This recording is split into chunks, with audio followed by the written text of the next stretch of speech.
In his 2021 #1 New York Times bestselling book, How the Word is Passed, Clint Smith takes the reader on a tour of monuments and landmarks that examines the legacy of slavery in America and how history and memory shape our everyday lives. Among a raft of other honors, the book won the National Book Critics Circle Award for nonfiction. He is also the author of the poetry collection Counting Descent, which won the 2017 Literary Award for Best Poetry Book from the Black Caucus of the American Library Association, and was a finalist for an NAACP Image Award. He is a former National Poetry Slam champion, and his new poetry collection, Above Ground, will be published in March 2023. This evening, he will be joined in conversation with award-winning journalist and broadcaster Tracey Matisak. Please join me in welcoming Clint Smith and Tracey Matisak to the Free Library. Well, good evening, everyone. Thank you so much for sharing your Thursday evening with us. We're delighted to see so many of you here with us in person, and of course, thrilled to have Clint Smith with us tonight. Thank you all for coming. So as we always do, we've budgeted some time for your questions toward the end of our evening together. So be thinking about that now, and we'll take as many questions as we can. We've usually got staff members with microphones, so you can just raise your hand and we'll get a microphone to you to get your question answered.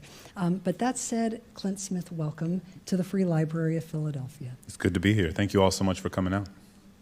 So for this book, How the Word is Passed, you visited multiple spots in the United States. You went over to Africa as well to take a look at how the story of slavery is communicated or not in different ways. What prompted the journey? So in 2017, I was watching several Confederate statues come down in my hometown in New Orleans, statues of Puget Beauregard, Jefferson Davis, Robert E. Lee. And as I was watching these statues come down, I was thinking about what it meant that I grew up in a majority black city in which there were more homages to enslavers than there were to enslaved people. And what are the implications of that? What does it mean that to get to school, I had to go down Robert E. Lee Boulevard? To get to the grocery store, I had to go down Jefferson Davis Parkway? That my middle school was named after a leader of the Confederacy? That my parents still live on the street today, named after someone who owned over 150 enslaved people? Because the thing is, we know that symbols and names and iconography aren't just symbols, they're reflective of the stories that people tell. And those stories shape the narratives that communities carry. And those narratives shape public policy, and public policy shapes the material conditions of people's lives, which isn't to say that you just take down a 60-foot-tall statue of Robert E. Lee and you erase the racial wealth gap, or you take down a bust of Nathan Bedford Forrest and you create more equitable schools. But it does help us recognize the ecosystem of ideas and stories and narratives that help shape our understanding of American history and help shape our understanding of the ways that certain communities have been disproportionately and intentionally harmed throughout American history. And so I started looking around New Orleans and started trying to examine, well, what are the places that are telling the story honestly? What are the places that are running away from their responsibility to tell this story? And what are some of the places that are doing something sort of in between? And thinking about, what does it mean for me that I grew up as the descendant of enslaved people and had yet no idea what it, and had so little of a conception of what it meant to be born in a place that was the former heart of the domestic slave trade, that was at one point the largest, busiest slave market in the country, and recognizing that I didn't understand the history of slavery in any way that was commensurate with this impact and legacy that it left on my city, on my state, on my country. And part of what I wanted to do was fill those gaps within myself, and I wanted to write the sort of book that I felt like I needed in my high school American history class, the sort of book that would have given me the language, the toolkit, the information with which to more effectively make sense of the city I grew up in, to more effectively make sense of the country I grew up in. That would have helped me understand that, the reason one community looks one way and another community looks another way is not because of the people in those communities, but is because of what has been done to those communities or taken away from those communities generation after generation after generation, beginning with chattel slavery. Yeah. You started off at Thomas Jefferson's home in Monticello, or Monticello, if you like, in Virginia. And one of the things that you found there was that there were a lot of people who did not know that our third president sold, leased, and mortgaged human beings, and lots of them, and that he had fathered multiple children with Sally Hemings, who was also enslaved. Can you tell us a little bit more about how the author of the Declaration of Independence, which says that all men are created equal, was able to reconcile that ideal with the fact that he owned something like 200 human beings? Yeah, I mean, one of the reasons I wanted to start the book at Monticello was because I think that Jefferson in so many ways personifies the cognitive dissonance of the American project, which is to say that America is a place that has provided unparalleled, unimaginable opportunities for millions of people across generations in ways that their own ancestors could have never imagined. And it's also done so at the direct expense of millions and millions of other people who have been intergenerationally subjugated and oppressed. And both of those things are the story of America. It's not one over here and one over there, or you get to pick this one and not pick that one. Both of them are the story of this country, and they're both deeply entangled in one another. And I think Jefferson, again, sort of embodies the moral inconsistencies of America in the sense that he is someone who wrote one of the most important documents in the history of the Western world, and is also someone who enslaved over 600 people over the course of his lifetime, including 4 of his own children. He's someone who wrote in notes in the Declaration of Independence that all men are created equal, and wrote in notes on the state of Virginia that black people are inferior to whites in both endowments of body and mind, as he put it. He said the slave was incapable of love, incapable of possessing or sustaining complex emotion to the same extent that their white counterparts were. Talked about Phyllis Wheatley, the sort of foremother of African-American letters, the first black woman to publish a book of poetry in the history of the United States. He said that her work was below the dignity of criticism, that it wasn't even worth engaging with because he didn't believe that black people had the necessary artistic and emotional acumen with which to create beautiful things. So he was like, we can call that something else, but we shouldn't call it poetry because black people don't possess the creative capacity with which to create beautiful things. And so I think about that, and what I wanted to understand was how does this place, this institution, this museum, this historical site, that is tasked with communicating and conveying and cultivating the legacy of Jefferson, how do they tell the story of who this man was? Do they tell the sort of two-dimensional rendering of it that I received in my education, that sort of talked about Jefferson sort of singularly as the intellectual founding father of this country, as someone upon whom no aspersions should be cast, the sort of mythological, larger-than-life figure? Or did they talk about a man who was deeply inconsistent in what he espoused, deeply inconsistent in what he practiced, who knew that slavery was wrong, who wrote extensively about how slavery was more morally harmful to the enslaver than it was to the enslaved, and yet continued to enslave people over the course of his life anyway, continued to impregnate a black woman on his plantation and have her bear his children. And so I was curious what sort of choices an institution like that makes, and how is the story Monticello tells today, how does that compare to the story they told 10 years ago, 20 years ago, 30 years ago? So that's one of the interesting things about Monticello, is that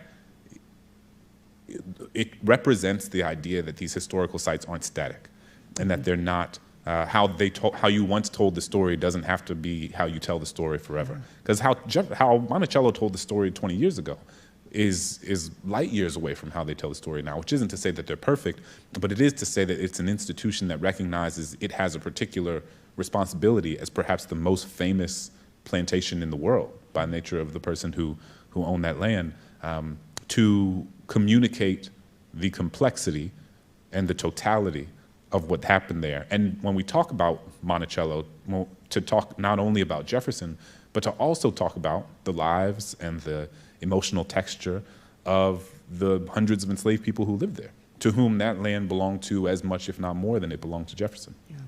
So the story has evolved in the right direction over the years, but there was something that your tour guide, David, said that to me seemed like a thread that ran through the book when he said, there's, history and there's nostalgia, and somewhere in between is memory. Right. Can you unpack that a little bit? That's the thing about writing nonfiction and finding characters like David, is that they say things in like a much more magical and cooler way than you ever could. And be like, David, like the past is complicated. And he's like, nostalgia, history. And in the middle, they conjure, and like, little embers spark into the air when he said, and then there's memory. David was such a fascinating person. I was so lucky I got to encounter him, because when I went on that tour, the Slavery in Monticello tour, he's this older white guy, so this large brown brimmed hat, big Oxford shirt, khaki pants, very professorial disposition. And we were there, and there were about a dozen of us on the tour. And he started talking about all of the sort of things that I had alluded to before, the moral inconsistencies of Jefferson, the things that he said versus the things that he did, the things that he wrote in Notes of the State of Virginia, a lot of the racist language that can be found in so many of his letters. And there were these two women, Donna and Grace, and I remember watching them as we were on our tour, and as David was sort of outlining all of these other parts of Jefferson that many people don't always know about. Their faces turned white, their faces were wilting, their mouths hung agape. And I went up to them after, and I was like, it looks like you were really emotionally affected by what David was saying in his presentation. I'd love to hear some of what you're thinking. And I'll always remember Donna turned to me, and she was just like, man, he really took the shine off the guy. She's like, I had no idea Monticello was a plantation. I had no idea Jefferson was, that owned slaves. And mind you, these are folks who bought plane tickets, rented cars, got hotel rooms, who came to this site as a sort of pilgrimage to see the home of one of our founding fathers, and yet had no idea that he was an enslaver. And that was such an important moment for me, especially at the beginning of the book, because it helped remind me that there are so many, even in a moment where it feels like our collective conception of our founding and of our history has shifted dramatically, which it has, that there are still millions of people across this country who have no sense of the relationship that slavery played in the founding of this country, the sort of economic and political and social development of this country, and in the relationship and the sort of interpersonal lives of the founders themselves. You spent time in your home state of Louisiana, and you visited at least two places there that tell completely different stories about their connection to slavery. Of course, one was Angola, the notorious prison that's built on a plantation, functioning in many ways as a modern-day kind of plantation. What did you come away with from Angola about how they tell or do not tell that story? For those who might not be familiar, Angola is the largest maximum security prison in the country, 18,000 acres wide, bigger than the island of Manhattan. It's a place where 75% of the people held there are black men. Over 70% of them are serving life sentences. And it's built on top of a former plantation. And I was in Germany. I spent the past year traveling to and from Germany for a big story that I wrote for The Atlantic that came out a few months ago, exploring how Germany memorializes the Holocaust and putting into conversation how the United States memorializes or fails to memorialize chattel slavery. And I remember standing in Dachau, the first concentration camp that Germany built, that the SS built. And it's this vast, haunting expanse of gray, empty land. And you look to your left, you see the remnants of the crematorium. You look to your right, you see the remnants of the barracks.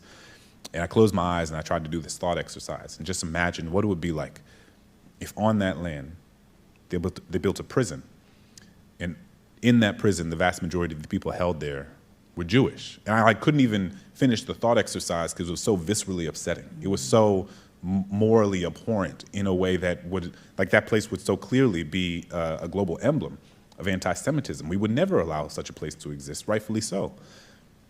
And yet here in the United States, we have the largest maximum security prison in the country where the vast majority of people are black men serving life sentences, many of whom were sentenced as children. The United States is the only country in the world that sentences children to life without the possibility of parole, many of whom were sentenced by non-unanimous juries, which has since been rendered unconstitutional by the Supreme Court of the United States for being an explicit vestige of white supremacy, who work in fields, picking crops, sometimes cotton, while someone watches over them on horseback with a gun over their shoulder. And so part of what I'm trying to explore in that chapter are what are the specific manifestations of anti-black racism in the United States that allow for that place to exist in that way, on that land, given what the history of that space is. And I think about, and what does it mean that Angola has a gift shop? And that at that gift shop you can buy coffee mugs and shot glasses and baseball caps and stuffed animals dressed in prison garb. And on some of the baseball caps and some of the T-shirts you can buy, there's the silhouette of a watchtower, and above and below the watchtower it reads Angola, a gated community. as if to make a mockery of or belittle the experiences of the thousands of people, the tens of thousands of people across generations who've been incarcerated there, who've died there. And I was there with a guy named Norris, and Norris Henderson was incarcerated in Angola for almost 30 years, and he's been out of prison since 2003, so coming up on his 20th year of freedom, and he's been deeply involved and in many ways leading the effort of prison reform in both Louisiana and across the country. And I was there, and we were leaving the prison, and we were on this bus, and in the distance, we saw the sort of distant silhouettes of these men who were working in the fields, and they were lifting their garden hose into the air and digging them into the earth, lifting their shovels into the air and digging them into the earth, lifting their spades into the air and digging them into the earth. And Norris looked at the men, and then he looked at me, and he sort of opened his hands, and his hands had these calluses on them from all these years he spent working in the fields. And he was like, "Clint, I can't begin to explain to you what it felt like to pick cotton for 7 cents an hour and wonder if my ancestors had picked cotton in the same field 200 years ago." Right? So for the people who are incarcerated in Angola, this history is not a metaphor. It's not an intellectual exercise. It's not an abstraction. It's in their bodies. It's in their bones. It's in the calluses in their hands. It's, as the scholar Saidiya Hartman talks about, it's the afterlife of slavery, and how the afterlife and the remnants and the residue of slavery continue to shape our social, political, and economic infrastructure in profound ways, and perhaps most directly shape our carceral infrastructure in very direct and profound ways. Yeah. Our audience may remember that we had Albert Woodfox here a few years ago Incredible when book. his book Incredible came out. book. He passed away not too long ago, sadly, but he was here on the stage to talk about his experience at Angola. You also visited the Whitney Plantation, completely different experience, and it tells a very different story about slavery in the United States. And I was particularly struck, Clint, by your description of the children of the Whitney. If you could take us back to that day when you walked into the church that's on the grounds there and tell us what you saw. You know, the Whitney is a place that is it plays such an important role, in part because it is the only plantation site in Louisiana that explicitly centers the story of how it tells itself on the experiences of the enslaved people who once lived there. And it's surrounded by a sort of constellation of plantations where people continue to hold weddings and hold parties and debutante balls. And, you know, I was talking to some wedding planners, and they talk about how some of the old slave cabins at some of these wedding sites are now used as bridal suites when people have their weddings. And the Whitney is a place that fundamentally rejects the idea that a plantation can be understood as anything other than an intergenerational site of torture. Like, we don't often talk about slavery in terms of torture, and we don't often talk about plantations in the context of being torture sites.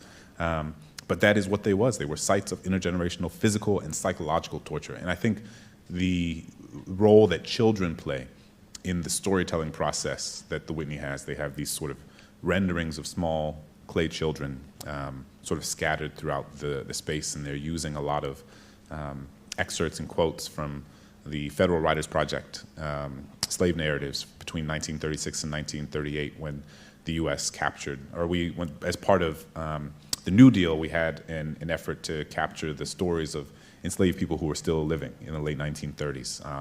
And there were hundreds of thousands of enslaved people still living at that time. And that is some of the only firsthand accounts we have of people who lived through slavery who aren't Frederick Douglass or Harriet Tubman or the like. And they're so important because of that, even though they have their own sort of historical limitations. But what I think about is, you know, when I learned about slavery as a kid, I think when I was made to understand the horror of what slavery was, it was largely through the prism of like the physical brutality and the spectacle of physical brutality, the beatings and the whippings and the hangings, and you know, you think about some of the most famous movie scenes or film renderings or television scenes tied to slavery. You know, most of them are part of what they are depicting is that specific spectacle of brutality. You think of the famous scene in Roots, where Kunta Kinte is being beaten and made to say that his name is Toby. And so I think that exists in our collective imaginations as when we think about the violence of slavery, that is what we first think of. And as we were talking in the back, I have a 5 and a 3-year-old, And as I was working on this book, there were, much younger versions of that, just a baby and a young toddler. And I don't think I ever fully understood the totality of the violence of slavery until I had kids, specifically in the context of family separation. And so I remember being at the Whitney and standing in that church and standing particularly in one of the old slave cabins, one of the original slave cabins that they had, standing there 200 years ago. And you're walking through this small cabin and you can hear your feet, the wood moan under your feet, and you see the sun sort of sneak in through the cracks in the roof. And I tried to imagine, the enslaved family who once lived there. And I tried to imagine what it would be like if I put my kids to bed one night, and then I went to bed myself, and I woke up the next day and my children were gone. And I had no idea where they went. I had no idea who had taken them. I had no idea if I would ever see them again. And it's a sort of unfathomable sort of emotional terrain to even step into.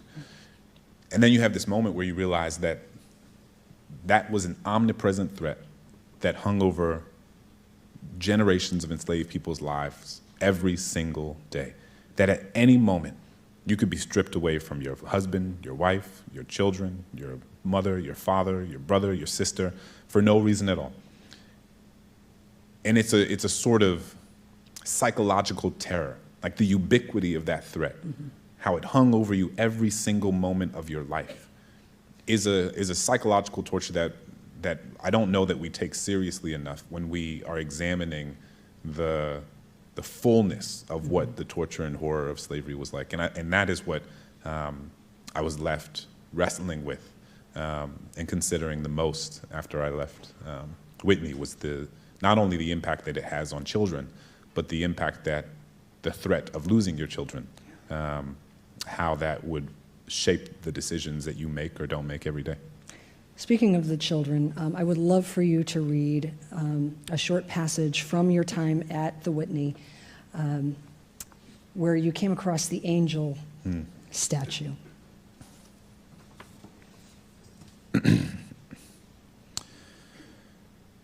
I walked with Yvonne to an area of the plantation called the Field of Angels, which was built to honor the lives of 2,200 enslaved children who died here in St. John the Baptist Parish between 1823 and 1863. The plot of land has been made into a small brick courtyard surrounded by black granite plaques that were about waist high and that listed the children's names. At the center of the courtyard, on an elevated pillar, was a statue of a woman down on one knee. Her chest was bare, and a pair of large wings jutted out from just under her shoulder blades on her back. A heavily creased cloth was draped loosely around her midsection, falling over her legs to the ground near her feet. Her hair was pulled back into several thick rows of braids, tugged horizontally across each side of her scalp. Her neck was smooth and curved, while her head was bent, eyes cast downward, looking at the limp body of the small child in her hands. My own son was a few months from turning 2 at the time, while his baby sister was only a couple weeks away from making her way into the world. This artist's rendering of the child, cradled in the angel's hands, evoked from me something I was unprepared for. I felt the blood leave my fingers and arrow toward my heart. I felt the saliva bubble up in the back of my throat, and the space around me swollen with grief I could not name. I had to actively push out of my head the image of my own child in those hands. I had to remind myself to breathe because I realized I had not. These are the death records, names, dates, and times that they died, how old they were when they died, Yvonne said. And if all the information was recorded, you also see the name of their mom. Most of the children here died as toddlers, died very young. She scanned the names on the granite slabs. Most of them died from malnutrition and disease. We do know, through others, that sometimes enslaved women would kill their own children because they didn't want them to grow up in the system. But we can't officially say that here because we don't know why these children died. But that is something that we do see in this history. Women making this really, really unimaginable decision because they understand, especially if they have young girls, what it would be like for them. Thank you so much. The book is so powerful, and I just wanted you to have a flavor of what it sounds like. And in the interests of time, Clint, there's so many things that I want to ask you about, but I want to fast forward a little bit to Blandford Cemetery, which was yet another, had another way of telling or not telling the story in Petersburg, Virginia. It's also one of the largest mass graves of Confederate soldiers there. Plenty of nostalgia. Yeah.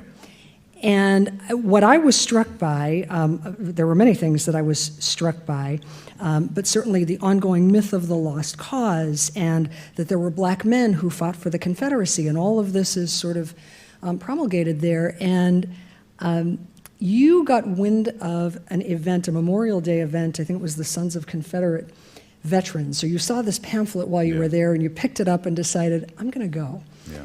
So I'm trying to picture you at this Memorial Day Confederate event. What happened? Yeah. You know what's funny is that like that wasn't something that was written in my proposal. That wasn't something. If I was writing out my book proposal and I was like, and then on Thursday, I'm going to go spend the day with the Sons of Confederate Veterans at the largest Confederate graveyard in the country, my wife wouldn't let me out the door. And it's interesting because I thought I was going to write a chapter on Civil War battlefields. And so I went to Petersburg, Virginia, and I was getting this tour of this Civil War battlefield that was one of the primary sites of the siege of Petersburg toward the end of the war, sort of last stand before the Confederate surrender. And I was having a conversation with the National Park Ranger, because it's a national park site, about my project. And he was like, oh, this sounds amazing. Like, you should go to this Confederate cemetery down the road. And it's like in the movies where there's like the angel and the devil who appear on your shoulder, except it's like regular Clint and writer Clint. And so regular Clint is like, we are absolutely not going to this Confederate cemetery. What are you talking about? And writer Clint is like, we gotta go. And I remember I went to the Confederate cemetery, and I was getting a tour. And it was, as I talk about in the book, there was a conspicuous absence of discussion of the Confederacy or anything related to it, which was so bizarre because there were Confederate flags everywhere, right? It's almost like, it's like being in a I don't know, maybe it's not. I was gonna say it's like being in an aquarium and like nobody's talking about the fish, but like maybe I guess the fish are used to each other. But like, you know, it was that in and of itself was also so conspicuous in its absence. And it, you know, part of what I wondered throughout so many of these sites was how different was the tour or the conversation because I was black, and what would it look different if I wasn't? Like, what is said when I'm not present? Mm-hmm. And so I went, you know, I had that tour, and then went to the visitor center where I was in conversation with the director of the center. And, you know, I was, as you mentioned, you know, we were having this conversation, and I looked sort of in my peripheral vision, I saw on the counter in between us this stack of flyers. And I was like, oh, what's that?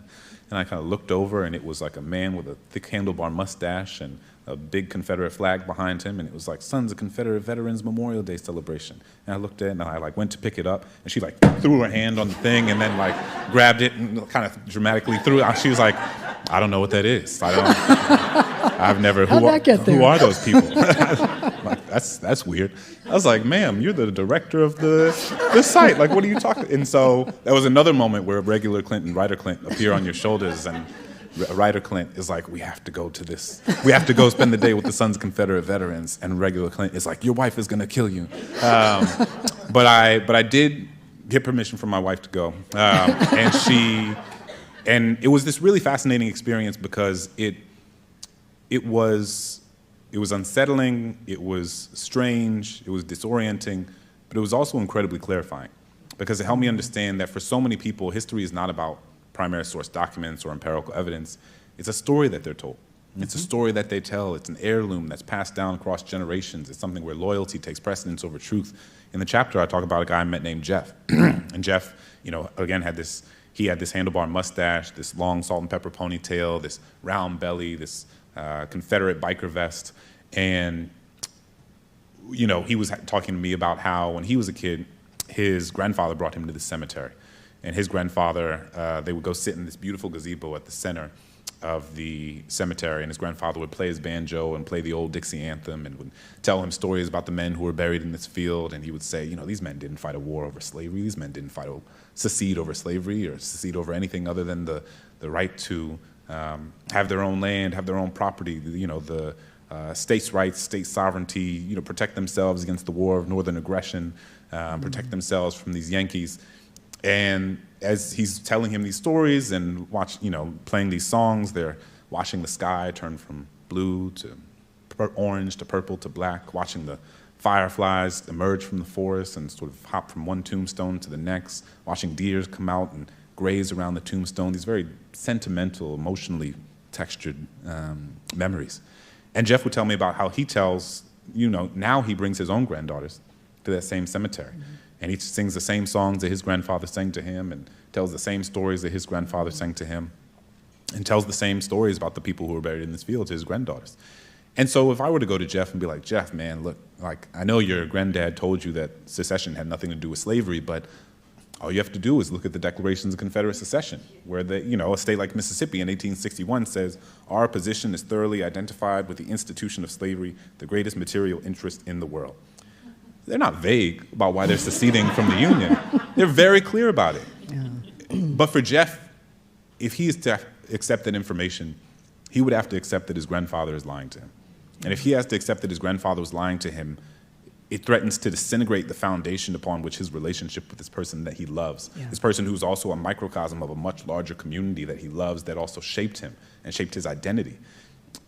And so if that relationship disintegrates and his belief in what he's been told via that relationship disintegrates, it's not just a sort of inconvenient need to reassess his relationship to American history.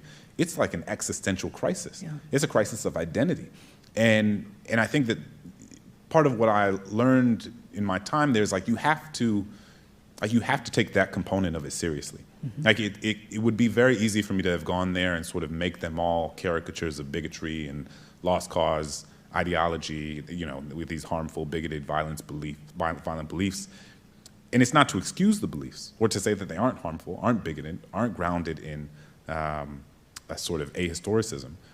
But you also have to take seriously that it is animated by something deeply emotionally complex within people, something that is deeply tied to people's sense of themselves and sense of who they are in relation to the world. And so that's part of why I think we see so much pushback today, in the form of the critical race theory boogeyman and state legislatures that are now attempting to prevent teachers from teaching the very history that explains why our society looks the way that it does today, libraries and school boards that are attempting to prevent teachers and libraries from sharing books with students that provide historical accounts that they otherwise might not encounter.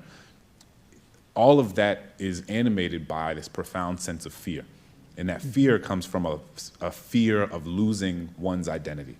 Because the story of America that we've been told, that's been propagated through so much of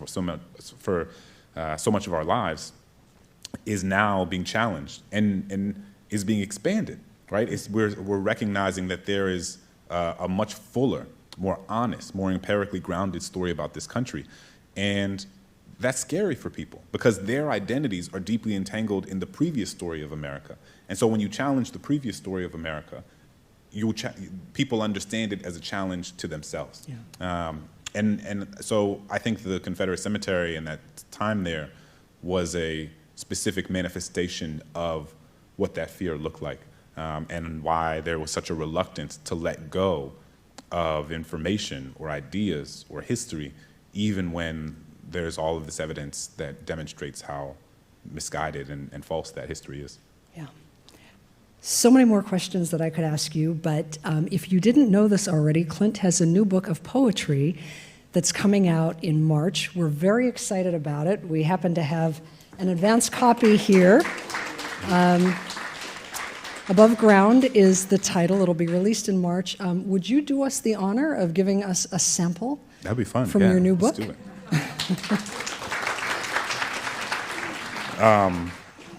So this book comes out in March, and it has a very different emotional texture than the previous book. I think part of what happened is that, I was thinking a lot about the role, like what it meant to be enslaved, what it meant to be an enslaved child, I kept imagining myself in the context of slavery. That what if I was me, but only a few generations ago, and I was raising my children, but was raising my children in slavery. And so thinking about the sort of moral and ethical and psychological implications of that.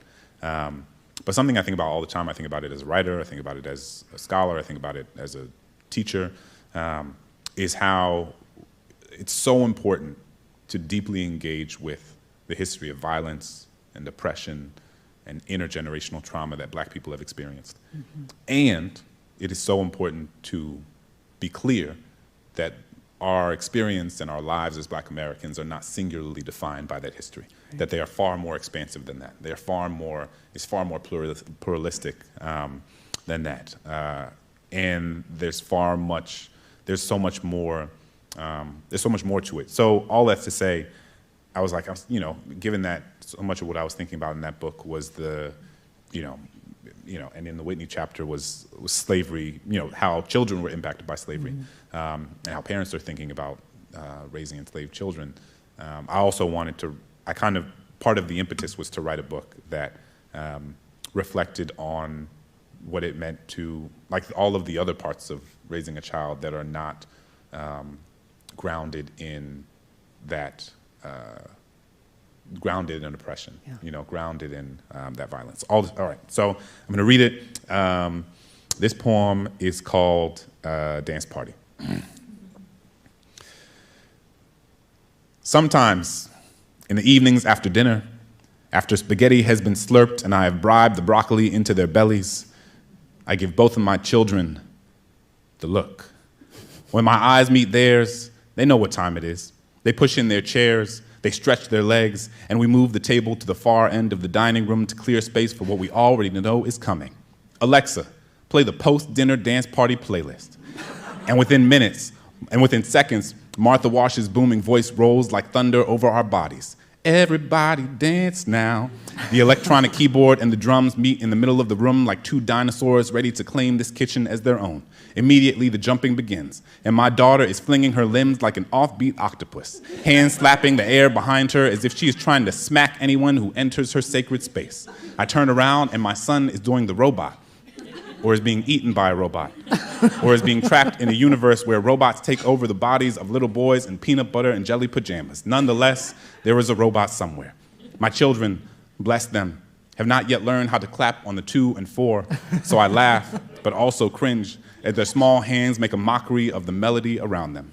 Now, halfway through the song, everyone is jumping, and I, caught up in the ecstasy of this moment, fall to the ground and convince this no longer young body that it is a good idea to start doing the worm. And when my children see me, their eyes become pools of possibility. It is clear that they see this as a clarion call to climb onto my back. And now, here we are, this strange trifecta, this unlikely trio, a robot and an octopus riding on the back of a worm who will certainly need some Tylenol before bed. And it is at this moment that their mother comes home. And when she opens the door, everyone is screaming. The speakers are blasting, and the percussion is shaking every wall around us. We look up at her, and she looks down at us, and we have no explanation for this strange scene, only an invitation for her to join.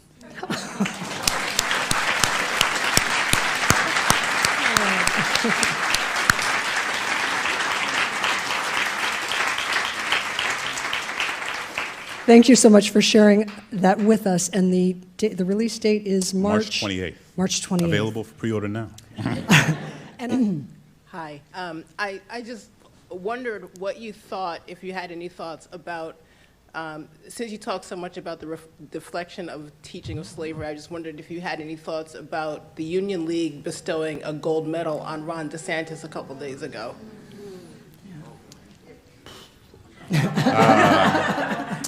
You can say no. Yeah, I mean, what I'll say is that I think it's obviously it's a shame for a lot of reasons, but like I remember being a kid growing up in New Orleans and being inundated with all these messages about all the things that were wrong with Black people. some explicit, some subtle, but just this pathology that I was inundated with, some from the politicians, some from the media. And I remember feeling so confused because I knew that what I was hearing was wrong, but I didn't know how to say it was wrong. I didn't have the language, the toolkit, the historical or sociological context with which to push back against it.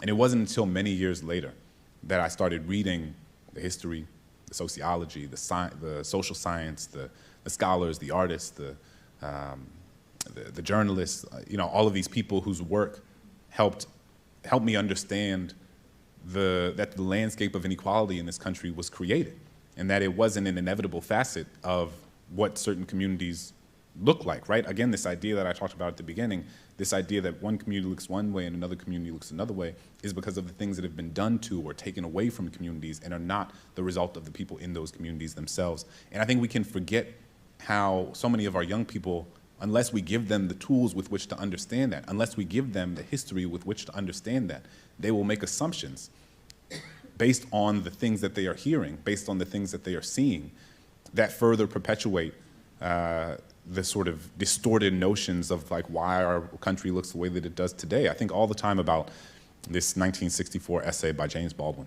called A Talk to Teachers. And it's based on a speech he gave to a group of New York City educators in 1963. And in it, what he says is, he's like, the role of the teacher is to help the black child understand that even though the world tells them they are criminal, the role of the teacher is to help that black child understand that it is not the child who is criminal, it is the history, and it's the society that created the circumstances that that child is forced to grow up in that is the real criminal. And when you take away the opportunity for a student to spend time in an AP African American history course, I mean, I just think of how different my sense of self would have been if I had access to that course when I was 16 or 17 years old. It wasn't until graduate school that I started learning some of the things that helped disabuse me of ideas that I didn't even realize I was still carrying. And I was a high school teacher, so I know what some of our young people are carrying. We had a drive-by shooting at our school, not at our school, but one of the students at the school I was teaching at in Prince George's County, Maryland, was killed in a drive-by shooting when I was there. And I remember the next day, there was this mourning, there was this grief, but there was also this strange sense of like inevitability. I remember talking to one of my students about it, and he was just like, this is just what black people do, Smith. Like, this is just what happens. This is a black student telling me this, right? So it's like, what has the world told you about yourself to make you think that a student getting shot on their porch is an inevitable facet of what it means to be a black person in this country? And it is so important for young people, black young people, but all young people in this country, to have a firmer, more cohesive sense of what has shaped black life in this country. And it's just a real shame that that opportunity has been taken away from millions of young people. So I think it's a huge disservice. I have lots of non-PG things to say about it, but it just makes me sad for those kids, because it represents a real important opportunity that doesn't exist in a lot of schools. So being a teacher in Philly and around for a while, one of the best debates we have is what Toni Morrison meant in the end of Beloved, with This Is Not a Story to Pass On. And I was, based upon the title of your book, what do you think was meant? Do you want to provide context for folks who might not be familiar with it? So the very end of the book, I believe it said 3 times, this is not a story to pass on, this is not a story to pass on, this is not a story to pass on. And the story of the Beloved is similar to the story, or a story you mentioned when you were visiting the plantation, of a mother who had to make that impossible choice. Yeah. I mean, Toni Morrison is, I think there is a reason that Beloved is the most famous and well-read book about slavery today. I mean, back in the day, it would have been Uncle Tom's Cabin. Thankfully, it's not that anymore. I'm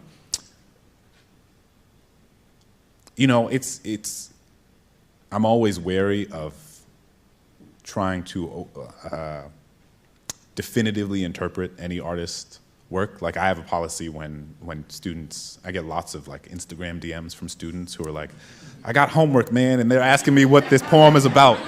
Like, what is the cicada? What is the cicada? Like, what is this? Is this a symbolism for, you know, all kind of, I'm like, man, you should, like, your school starts in 2 hours. What are you doing? But I don't share like what, you know, in a poem or anything, like what I meant from it, or what I meant by it, because what's much more interesting to me is like what the reader interprets it as. Like it's almost irrelevant what I, you know, intended with any line or intended with any word or any sort of linguistic or stylistic choice. And you know, it's the same thing. Like you can have 1,000 people look at the same painting and see 1,000 different things. And I think that's the beauty of art. And so all to say, you know, that's a wonderful debate to have in your class, because it's like, there doesn't have to be a right answer. You know, there doesn't have to be like, what this means this, or this means, you know, so broadly, Toni Morrison is, you know, one of the most important writers in world history, and is certainly one of the most important writers in shaping my own understanding of the possibilities of the craft. And, you know, what I'm interested in with that book is the way it depicts the like horror of having to make that sort of choice, right? Like what do you, it just is such an unfathomable position for so many of us to even imagine being in. You know, like how abhorrent, how horrific must the institution of slavery be for you to think that the best solution is to like to take the life of your child so she doesn't have to experience what you have experienced. And so yeah, I think, you know, sitting with that without having to come up with a definitive answer necessarily. This, I don't mean it as a cop-out, even though it sounds like a very extended, elongated cop-out. But, you know, I'm much more interested in the presentation of like the question itself, right? And like what it means to have to grapple, for students to even have to grapple with why that mother did that. Did they do it? Should they have done it? I miss that a bit being a high school English teacher, right? Just like sitting around with a bunch of teenagers and like talking about good books. It's a beautiful thing. How many teachers are in the audience? Man, y'all always come through. Look at you. On a school night, too.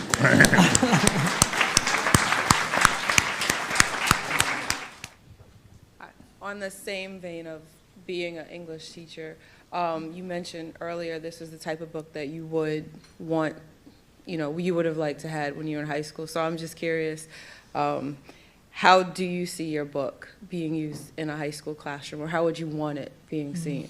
And I'm a little selfish because I get to make up my own curriculum, so, you know, help me out here. That's a great question. You're like the teacher version of the kids sliding into my Instagram DMs. Like, what's the answer, Smith? You know, one of the things that I'm most interested in, one of the things I hope is one of the big takeaways from the book is this idea, you know, I started this book thinking about how visiting different places would help me understand our collective physical proximity to the history of slavery, how the scars of slavery are etched into the landscape all around us. And in doing so, I think what happened is that I got a clear sense of our collective temporal proximity to that history, how this history that we tell ourselves was a long time ago just wasn't that long ago at all. And I think about the epilogue with my grandparents. My granddad born in 1930, Jim Crow, Mississippi. My grandmother born in 1939, Jim Crow, Florida. And I'm pushing my grandfather in his wheelchair, and my grandmother's walking a few paces ahead of us as we walk through the National Museum of African American History and Culture. And I'm sort of observing them observe the museum and watching them, you know, watch these exhibits and thinking about how so much of the history of violence that's documented in this museum are things that they experience firsthand. And I think about the woman who opened the National Museum of African American History and Culture, a woman named Ruth Bonner, in 2016. Alongside the Obama family, she rang the bell to sort of signal the opening of the museum. She was the daughter of an enslaved person, not the granddaughter, not the great-granddaughter. She was the daughter of someone who was born into chattel slavery. My grandfather's grandfather was enslaved. So when my 5-year-old son sits on my grandfather's lap, I imagine my grandfather sitting on his grandfather's lap. And again, I'm just reminded that this history that we've been told is a long time ago just wasn't that long ago at all. I was taught about slavery like it was something that happened in the Jurassic period. Like it was like the Flintstones, the dinosaurs and slavery all together. But like there are people alive today who knew, who loved, who were raised by people who were born into slavery. I think all the time about this trip I took to England. And I went to England, and we went a few years ago, and one of the places we visited was Oxford University. And, very fancy university, very famous. And we were getting this tour, and the tour guide was like, this famous poet wrote this poem in this building. This famous scientist did this experiment in this building. And this famous philosopher wrote this treatise in this building. And they came to one building, and he looked at the building and looked at us, and looked at the building and looked at us. And he was like, this building was built around 1020. And I was like AM or PM? Like I couldn't even conceive of this building that had been built a millennium ago. Function like being something that people walked in and out of. But I bring that up because it's a reminder that the US's history is so young and it's so recent compared to the rest of the world. We're like the annoying preteen of the world. And for me, interviewing my grandparents and having a formal structure to the conversation that I was having with them gave me insight into my own proximity to that history in a way that I hadn't had before. And so all of that's a long way of saying something I would be interested in seeing is like, what does it look like for our students to interview their elders? What would it look like for them? And sometimes that's your grandparents. Sometimes that's the woman who lives next door. Sometimes that's the lady at church. Sometimes, it can take on all different forms.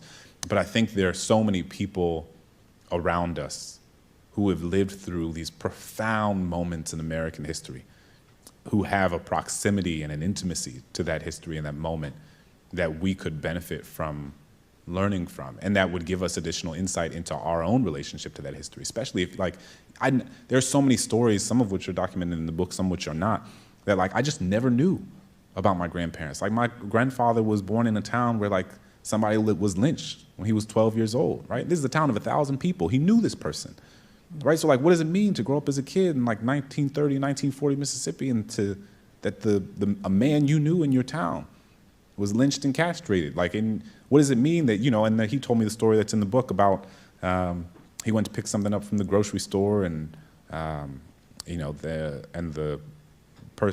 two white guys who were working at the grocery store were like, you need to, if you want to take your groceries, you need to dance for us. And the fear and anger that I saw in this 92-year-old man's face from a memory from when he was 10 years old.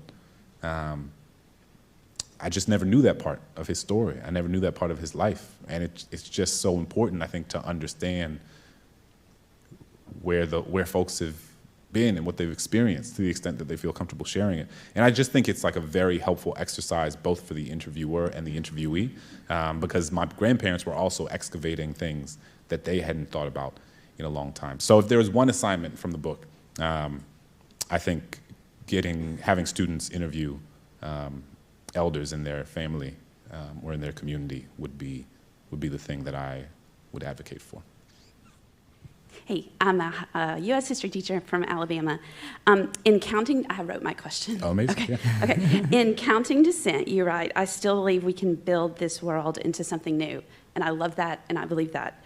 But then at the end of How the Word is Passed, you write, I lost my place. At some point, it is no longer a question of whether we can learn this history, but whether we have the collective will to reckon with it. And I look around, and sometimes I don't see that path to that collective will. And so, how do you see that path to the collective will to teach the truth and to create something new? Yeah, thank you for that question, and thank you for your work. I think all the time about how the first enslaved people who came to this country, you know, or the British colonies that would become this country came in 1619. Emancipation Proclamation, you know, didn't happen until 1863. Civil War didn't end until 1865. And so, you know, slavery existed in this country for about 250 years. But what's true is that from the moment enslaved people arrived on these shores, they were fighting for freedom. They were fighting for liberation. They were fighting for emancipation. What that also means is that the vast majority of people who fought for freedom never got a chance to experience it for themselves. But they fought for it anyway, because they knew that someday someone would. And I think about how my life is only possible, how my children's lives are only possible, because of generations of people who fought for something they knew they might never see, but they fought for it anyway because they knew that someday someone would. And I think about what sort of responsibility does that bestow upon me? Does that bestow upon us to attempt to build the sort of world that we might not see ourselves, that our children might not see themselves, that their children might not see themselves, but to work toward building it anyway because that's what was done for us. And it's like we're all chipping away at this wall. And you don't know if the wall is 6 inches thick or 600,000 miles thick. But you know the more you chip away at it, the less the people who come after you will have to chip away at. And so what I mean is that sometimes, you know, and I think this is true in the context of teaching, I think this is true in the context of so many jobs and occupations and people who orient themselves toward justice, who orient themselves toward building a more equitable, egalitarian world, that it can so often feel like things aren't moving and that things aren't changing and that and sometimes that things are going backwards. And I think part of what I always try to keep in mind is that, like, even when you don't know how far the other side of that wall is, or how far it extends, or when you'll see the light on the other side of it, you know that the more chipping away that you do, the less the people who come after you will have to chip away at. And I think that that's what the best teachers do, right? And it's hard because on some days, you know, you don't know what's working. On some days, you feel despondent. On some days, it feels, you know, like you don't know to what extent what you're saying is like coming through. But you have to believe that it is, and you have to keep, you know, obviously be generous with yourself and gracious with yourself, and afford yourself the sort of, extend to yourself the sort of generosity you would want to extend, that you would extend to other people. But it makes a difference, even when you can't see it. It really does. Yes, ma'am. Yes, ma'am. You said it was a quickie. You're right. She's like, what am I going to get? Everybody else gets reparations. So I think I appreciate your question. There's a lot to the abbreviated version. I think that it can't be the case that there have been decades and decades and centuries in which black people have been explicitly prevented from having access to the levers of upward mobility in this country, that have kept them saturated in spaces of poverty and violence that they can't escape, and then tried to create interventions to fix that don't specifically target the very people who were previously targeted in a harmful way. And so we absolutely need reparations. What I'm not an economist. I'm not an expert on the sort of specific financial manifestations of that. There are people like the economist Sandy Darity at Duke University does a lot of work around reparations and imagining what a specific program or set of programs might look like. What I'm interested in is ensuring that when we talk about reparations, we're talking not only about the material interventions, but we're also talking about the sort of educational interventions and the interventions of memory, right? Because it can't be you can't create programs that allot money and funding and resources to groups of people without educating the sort of broader public about why such interventions are necessary, because then you only create a wider chasm of misunderstanding, a wider chasm of, and I think we already have seen in very explicit violent ways. I'm thinking of January 6th, of what happens when there are people who believe there are folks who are getting something they don't deserve. And so I think that, like, if you, in a sort of reallocation of material resources without a reimagining or recalibration of our collective consciousness, would potentially lead to even more violence and conflict. Thank you both for your time. I'm a fellow alum of Davidson. Hey, Davidson folks. And I was wondering, what can colleges and universities across the country do to recognize symbols of racism and slavery while educating students, alum, members of the community? Like, what comes to mind is how at Davidson, the main academic building is named after a former slave owner. Yeah, it's tricky, and I think it has to be decided on, like, a hyper-local level. I don't think there's any sort of broad policy that you can, wave a wand and say every university needs to do this specific thing. I think every university's history is different. I've been in conversation with people who are making some of the decisions around this at Davidson. I've been on some of the sort of task force and committees thinking about what the symbolism or iconography and new monuments and new artist developments meant to commemorate that history look like. I think that it's kind of, these two questions are kind of in conversation with each other, because I think there are material interventions that are necessary, like who are the descendants of the people who were harmed, who are the descendants of the people who built this space, or who are, you think about Chambers, like who are the descendants of the people that Chambers enslaved, who made his wealth possible, that made it so that he could, donate all this money to this university. And so thinking about what sort of reallocation of resources can you allot toward those people whose ancestors experienced that harm, but also thinking about what sort of broader commitment does Davidson have or need to have as it reflects their relationship to the larger Black community that surrounds Davidson, so that they can continue to be proactive and not reactive in creating, like, a more dynamic, equitable relationship between a community that is often prevented from having access to the resources that Davidson has. And then, but also, like, there should be, every student who comes to Davidson should be taught, and I'm just using Davidson as an example because that's our alma mater, every student who comes to Davidson should be taught specifically about the history that shaped Davidson and that created Davidson, right? And that can be a class, that can be an orientation, that can be in Davidson 101 or whatever the case may be.